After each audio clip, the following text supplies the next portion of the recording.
Seja bem-vindo ao Crescer com Emoção, um espaço para falar sobre sentimentos, desenvolvimento, cultura, infância e a beleza de crescer com consciência, com afeto, com ciência e com um pouquinho de coragem. Vídeos, eu falei sobre minha experiência aqui na Alemanha, onde eu moro, sobre atravessar fronteiras, sobre identidade, sobre impacto psíquico de migrar e continuar sendo quem se é, E hoje eu quero continuar essa conversa, mas dando um passo a mais, porque migrar nunca é uma experiência individual, Ela acontece dentro das famílias, Ela atravessa país, mães, crianças e adolescentes, pais, e essa situação tem como colocar no episódio, nesse episódio eu vou colocar, nasce da minha prática aqui como psicóloga e do contato diário com famílias, Até imigrantes que não são só atendimentos, que tentam se reorganizar emocionalmente enquanto seguem funcionando, Famílias que são conhecidas. Hoje eu quero falar também sobre, especialmente com pais e mães, Com cuidadores, com famílias que migraram juntas ou que vivem entre culturas diferentes, Quero falar sobre o que muda na parentalidade quando se migra, sobre como crianças e adolescentes sentem essa travessia também, E sobre como a família pode ser um valor ou um fator de proteção e não um lugar de pressão silenciosa, sabe? Então eu convido vocês a me acompanhar nesse pensamento. Quando uma família migra, todo mundo olha para fora, Para idioma, para a escola, para os documentos, para o trabalho, Integração. Mas dentro de casa, outra coisa acontece. As referências mudam, as rotinas se quebram, Os papéis se reorganizam. E tá certo, e é isso.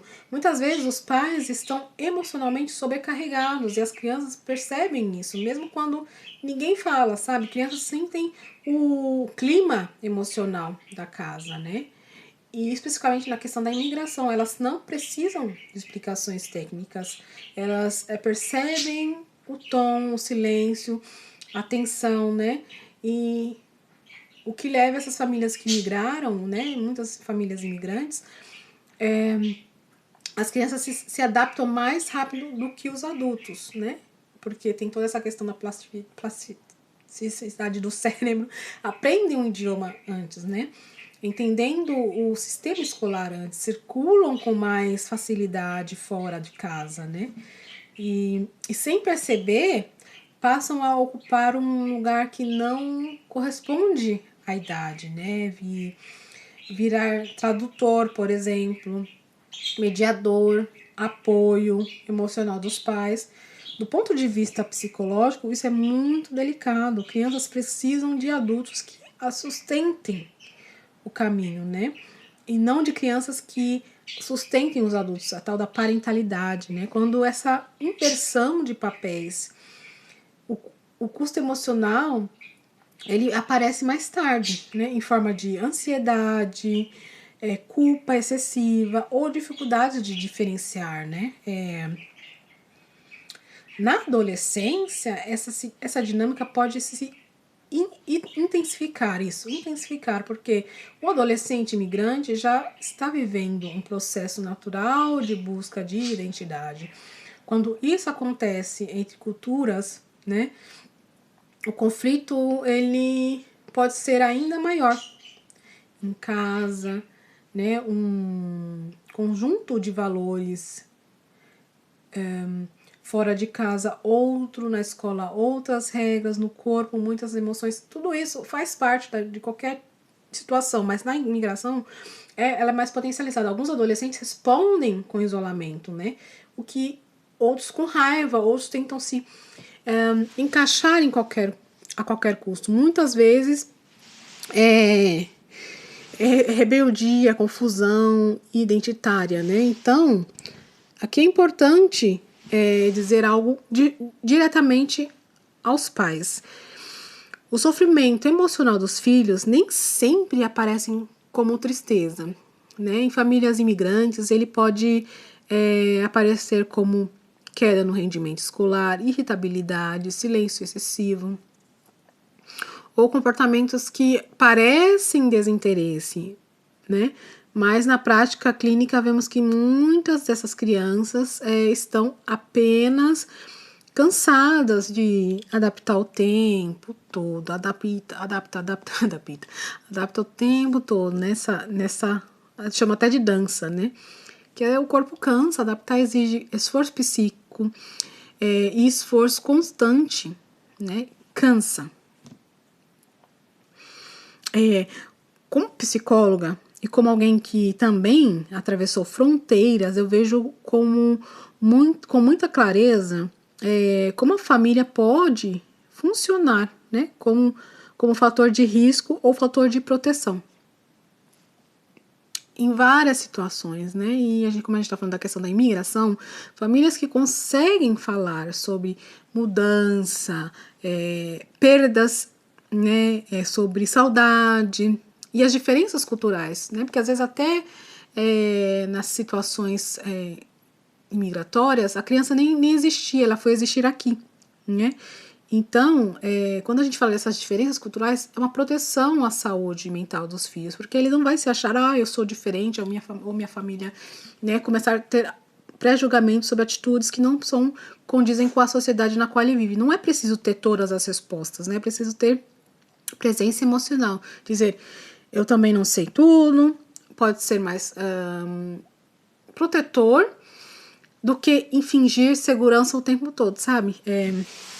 É bem complicado, mas são várias camadas, né? Como a questão psíquica ela é uma questão bem delicada, né? Outro ponto que muito importante é a expectativa, né, que os adultos colocam sobre o projeto migratório. Muitos pais carregam em silêncio, né, a ideia de que tem que dar certo, né? E sem perceber, transferem essa pressão para os filhos, né? Crianças e adolescentes, sabe, começam a se sentir que não podem errar, não podem sofrer, não podem reclamar, né? Porque os pais já sacrificaram muito, né? Então vem essas frases internas, né? Isso cria crianças muito funcionais, né? O que isso quer dizer? Emocionalmente, muito sozinhas também. E os filhos não vieram para cumprir o projeto migratório dos adultos, não mesmo, né? E mesmo quando ele nasce aqui, ele não veio para isso, né? Os filhos não vieram para cumprir esse projeto migratório dos adultos. Eles vieram para viver a própria infância, né? Ou nasceram para viver a própria infância e a própria adolescência, mesmo em outro país, mesmo vendo que os pais não são originários desse país. E no acolhimento de pais, eu costumo até trabalhar com uma ideia central, né, que adaptar não é apagar, né, até comigo mesmo, né, eu não tenho essa questão de crianças, integrar não é perder a identidade, né, a gente tem que saber que crianças e adolescentes de famílias imigrantes não são metade de um lugar ou metade de outro, né? Estão construindo algo novo, né? Características individuais subjetivas.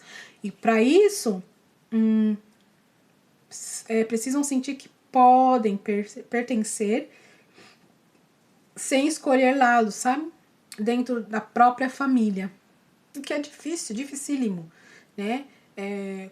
Quando os pais podem minimizar isso e validam, né, a origem e ao mesmo tempo acolhem a nova cultura, oferecem algo fundamental: pertencimento sem ruptura, né? E dentro da família, isso se constrói com coisas simples, né? Não quero ser aqui uma lista, isso, mas conversas possíveis, né? Escuta sem correção imediata, espaço para falar da saudade, né? Caso essas crianças vieram de outro país, não nasceram aqui. Espaço para falar da saudade também como espaço para não gostar de tudo, né? Não sou obrigada a gostar de tudo lá no meu outro país e agora onde eu estou. Então, silenciar emoções para não pesar, né? Não protege as crianças.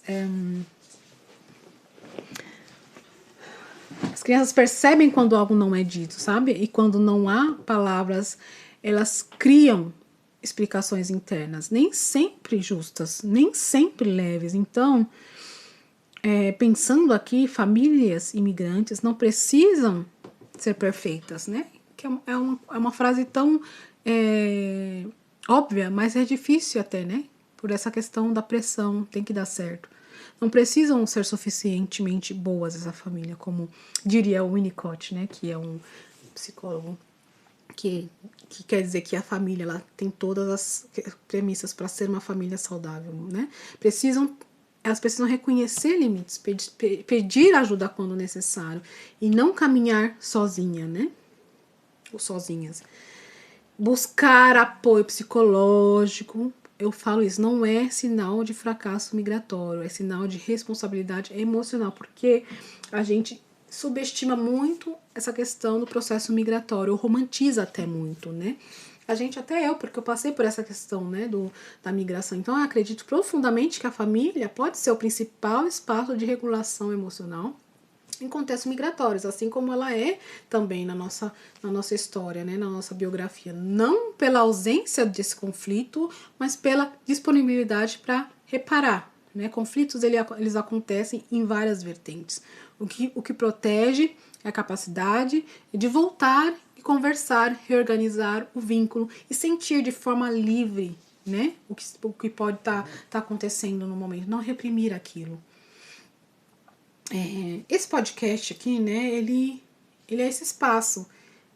Ele existe para isso, para falar de saúde mental. Então, infância, adolescência e parentalidade.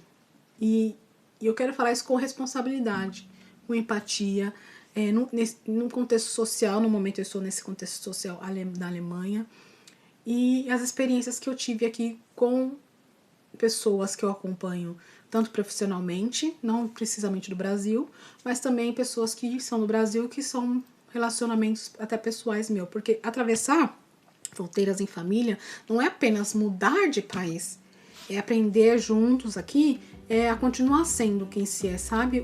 E o outro lugar, em outro lugar, num outro lugar, né? Então,